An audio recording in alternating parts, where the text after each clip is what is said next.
Olá pessoal, tudo bem? Sejam todos muito bem-vindos. Eu quero começar a tratar com vocês, iniciar né, a abordagem aqui do nosso tema, Registro Civil de Pessoas Jurídicas.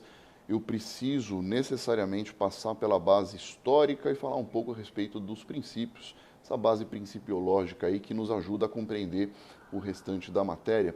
Então, eu começo aqui, sem maiores delongas, eu começo por isso. Vou passar aqui já o nosso primeiro slide.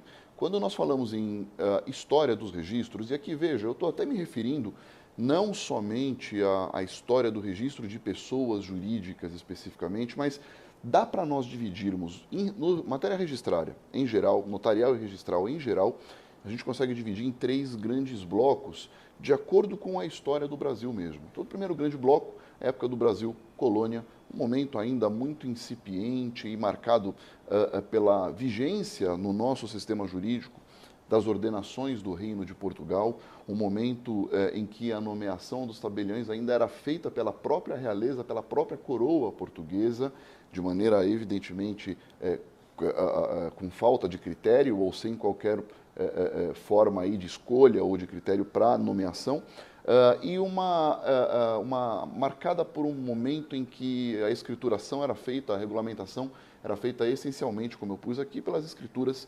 negociais, os contratos, ou aquilo que nós poderíamos chamar de princípio dos negócios jurídicos, e pelos testamentos. Tá? Esse é um momento, digamos que o primeiro marco dos registros, normas esparsas nas ordenações, não se encontrava, não se avistava uma consolidação de normas a respeito do assunto, mas temas espalhados pelas ordenações em geral. Tá? Uma falta de sistema completo, para ser bem claro com vocês. Segundo momento, segundo grande bloco, Brasil Império, coincidindo exatamente com o momento da nossa independência. Aqui a gente começa a ver um início efetivo de regulamentação, mas veja só que interessante, como eu pus no slide, uma ênfase nos registros civis de pessoas naturais e de propriedade imobiliária, muito a cargo da Igreja Católica. Aliás, eu costumo dizer que nós devemos bastante em matéria registrária para a Igreja Católica. É esse momento aqui que a Igreja, aí lavrando os assentos de nascimento, de batismo, cuidando de inscrever os casamentos religiosos que fez, começa a esboçar o registro no Brasil do RCPN, aquilo que nós hoje conhecemos por Registro Civil de Pessoas Naturais. Importante também aqui o registro da propriedade imobiliária, que ficava a cargo do registro chamado registro hipotecário, especificamente para o tema do registro imobiliário. Esse é um marco, é um momento histórico. Eu coloco aqui no slide, inclusive, está ali. Por que é um momento histórico? Porque se costuma dizer que o surgimento do registro imobiliário está aqui. É o que nós chamávamos, ou que se chama historicamente, o conhecido registro do vigário, com a Lei 601 de 1850, chamada Lei de Terras, que instituiu e já fixava a atribuição das posses das propriedades de acordo com a situação do imóvel. Olha que interessante aí, já como é atualmente. Tá? Então, essa questão da territorialidade que nós tanto falamos em registro imobiliário, a gente já encontrava aqui nesse período, nessa época, com o chamado registro do vigário. É bem verdade que essa matéria é controvertida, muita gente, vários autores e estudiosos discordam dessa afirmativa, mas em geral é assente que essa lei de terras foi o grande marco para nós a respeito disso. E finalmente chego aqui no terceiro bloco, histórico, a nossa época, que agora sim, Brasil República, né, com a nossa proclamação da República, em um momento em que, de fato, o poder público, isto é, o Estado, chama para si, principalmente com a separação que houve entre Estado e Igreja Católica, né, um momento em que o Estado brasileiro passa, de fato, a ser laico, quer dizer, a não depender da Igreja, de fato, o início da sistematização dos registros no sistema brasileiro. Então, eu vou puxar agora a matéria para nós aqui, em matéria de títulos e documentos e registro civil de pessoas jurídicas, para mostrar para vocês que o marco, o grande momento para nós aqui é o ano de 1903. Por quê? Porque a efetiva regulamentação dos títulos e documentos e dos RCPJs somente veio por meio da Lei 973 e o Decreto 4775 de 1903.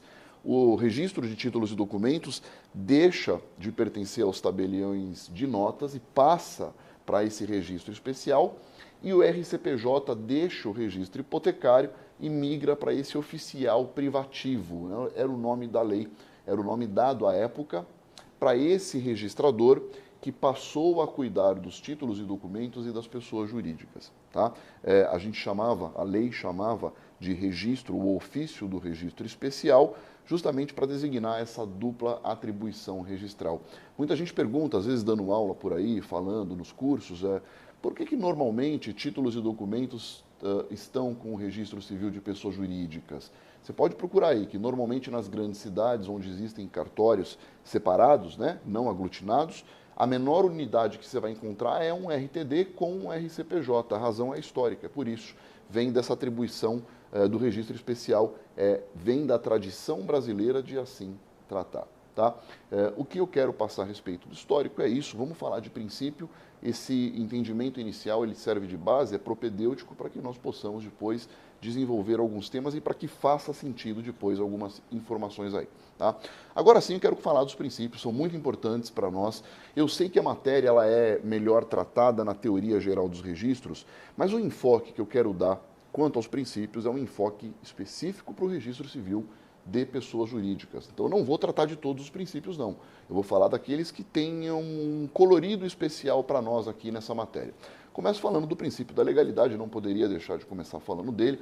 O raciocínio que nós fazemos de maneira bem simples é o seguinte: a matéria, o mistério, o trabalho do oficial é um trabalho que se coloca numa situação um tanto quanto anômala, porque ele é uma pessoa, um particular, que está trabalhando, de certa forma, com parcela do poder estatal. Então não há dúvida nenhuma de que ele recebe poder do Estado, porque ele tem uma coisa que se chama fé pública. Eu vou falar a seguir. Se ele recebe parcela do poder estatal para trabalhar, e ele tem fé pública, essa é a grande prova de que ele recebe poder do Estado, mas mesmo sendo um particular, ele está submetido ao princípio da legalidade, isto é, aos princípios que estão esculpidos no direito público, que estão lá no artigo 37 da Constituição Federal, como a legalidade, impessoalidade, moralidade, probidade, eficiência, todos aqueles princípios estão marcados e estão carreados aí à atividade registral e notarial. Por quê? Porque eles recebem, os profissionais que assim trabalham, recebem parcela do poder estatal. Mas no registro do RCPJ, eu vou avançar aqui o nosso slidezinho, porque o importante para nós, quando nós falamos em registro civil de pessoas jurídicas, o importante é que o princípio da legalidade ele se mostra em duas vertentes. Primeiro, como um parâmetro, como eu chamo aqui, coloquei no slide, como parâmetro de condução das atividades registrárias. Quer dizer, o oficial do registro, que trabalha com essa matéria, ele utiliza a lei e somente a lei como parâmetro daquilo que ele vai utilizar. Ele não vai criar, mais ou menos, eu costumo brincar, me perdoem pelas expressões coloquiais, mas é o meu jeito informal mesmo, ele não vai fazer como se fosse um McDonald's que você chega e pede, lá o Burger King, sei lá, você pede o sanduíche como você quer. Você vai fazer de acordo com como a lei está. Não adianta você querer chegar para o registrador e falar, tira o picles. Ele não vai tirar, não pode. É como está na lei, é daquela forma. Eu crio pessoas jurídicas de acordo com a lei. Não dá para inventar. É o que está previsto. Se não está previsto, ele não registra. Essa é a primeira vertente. A segunda vertente é o que nós chamamos de garantia dos usuários ou dos cidadãos, quer dizer, aquelas pessoas que são clientes do serviço, aquelas pessoas que vão procurar os serviços cartorários, os serviços registrários, os serviços notariais. Por que garantia? Porque o nosso registrador fica obrigado a sempre dar conhecimento ao cliente do porquê que ele fez ou não fez um ato. Isso serve de garantia. Eu preciso conhecer o porquê você não está aceitando o ingresso do meu título, o porquê você está me devolvendo aquele determinado registro. Tudo isso serve de garantia. Deixa eu ver se eu coloquei aqui. Eu não coloquei, não tem problema, mas eu falo. O registrador, quando ele devolver um título, você sabe disso porque você estuda a matéria registrária, está lá no artigo 198 da LRP, ele é obrigado a declinar as razões pelas quais ele está devolvendo o título ou suscitar a famosa dúvida.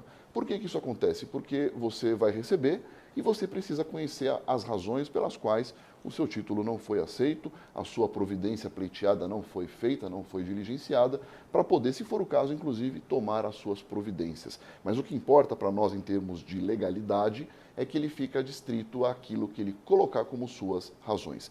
Do mesmo jeito, costumo comparar, do mesmo jeito que nós, juízes, temos que justificar, fundamentar às nossas decisões e sentenças. Da mesma forma, mutatis mutandis, precisa o registrador demonstrar as razões pelas quais ele nega um determinado título. Tá? Segundo princípio, para não perder muito tempo, é o princípio da fé pública. Aqui a grande marca do poder do Estado transferido para o particular. Veja comigo que é interessante colocar, existe um conceito de fé pública para nós, um conceito legal que nós tiramos da Lei de Registros Públicos e da 8935. Tá? Muita gente vem elocubrar e dizer, e trazer, e tratar, desenvolver de forma até, às vezes, um pouco cansativo o que é ter fé pública, mas nós temos um conceito legal disso. Ter fé pública é ter a aptidão de conferir autenticidade, segurança e eficácia aos atos e negócios jurídicos. E isso, só o nosso registrador, só o nosso notário, alguns cargos específicos do poder público têm condição de fazer isso. Mas eu quero dizer o seguinte, eu sou juiz de direito, eu vou dar fé pública naquilo que eu estou fazendo. Só que eu sou um órgão do Estado. Por que é diferente? Porque o registrador não é um órgão do Estado. O registrador é um particular. Mas ele também tem fé pública, mesmo sendo um particular. Quando há um agente do Estado, a fé pública é decorrência da função. Agora, um particular que tenha e possa dar fé pública, só no caso dos registradores, só no caso dos notários. Por isso a importância, daí porque é muito diferente a situação. Olha só, quando você procura o serviço dos Correios, chamados de entrega em mão própria, que não é o AR, é uma outra forma, você coloca lá e pede para os Correios entregar na mão do destinatário. A minha pergunta para você é a seguinte, este funcionário do Correio, quando faz a entrega, ele pode dar fé pública de que ele notificou a pessoa? Resposta, não, porque ele não tem essa parcela do poder estatal. Agora, quando eu faço uma notificação por meio do sistema notarial e registrário, aí eu estou dando fé pública. Aí eu estou fazendo porque eu tenho condição e eu tenho poderes para tanto, eu tenho poder estatal que me foi transferido para essa finalidade. Esse é o princípio da fé pública, tá? Importante para nós em matéria de registro civil de pessoas jurídicas. Olha só, aquilo que eu acabei de dizer, está aqui no slidezinho, retiro da lei. Eu faço questão de frisar, porque nós temos um conceito legal de fé pública, e você vai tirar no artigo 1º da LRP. Os serviços concernentes aos registros públicos estabelecidos pela legislação civil para autenticidade, segurança e eficácia dos atos jurídicos ficam sujeitos ao regime estabelecido na LRP. E o artigo 3º da Lei 8935, de 94, a nossa famosa Lei dos Registradores e dos Notários, diz claramente: o notário e o oficial do registro, o registrador ou tabelião, não importa a linguagem, são profissionais do direito dotados de fé pública. Não sou eu que estou dizendo que eles têm fé pública, não. É a lei, é a legislação, é a 8935, tá? Muito bem, pessoal, avanço com vocês aqui para concluir em relação à fé pública. Como é que você representa a fé pública? Como é que ela se materializa? E eu digo, ela se materializa, por exemplo, por meio das certidões que um registrador, que um notário, um tabelião vai emitir, porque essas certidões elas são aptas a gerar autenticidade, segurança e eficácia de todos os atos jurídicos. Quando o registrador emite uma certidão, você vai num cartório, pede a certidão de um ato, qualquer um, certidão de nascimento, certidão de casamento, uma matrícula, uma certidão de um ato que tenha ocorrido, de uma escritura pública que tenha sido lavrada, não importa. Quando essa certidão sai, ela certifica, né, as pessoas confundem o ato que foi feito, o assento matriz, com a certidão. A certidão não se confunde com um assento matriz, né? A certidão ela representa uma verdade colocada pelo registrador ou pelo tabelião. Ele certifica que naquele livro, naquele local, naquela serventia, foi praticado, ou foi realizado, ou foi registrado o ato tal, tal e tal. Esse documento tem a mesma validade do que você levar o livro do registrador e mostrar, por exemplo, para um juiz, olha, está aqui, ó, o registro está aqui.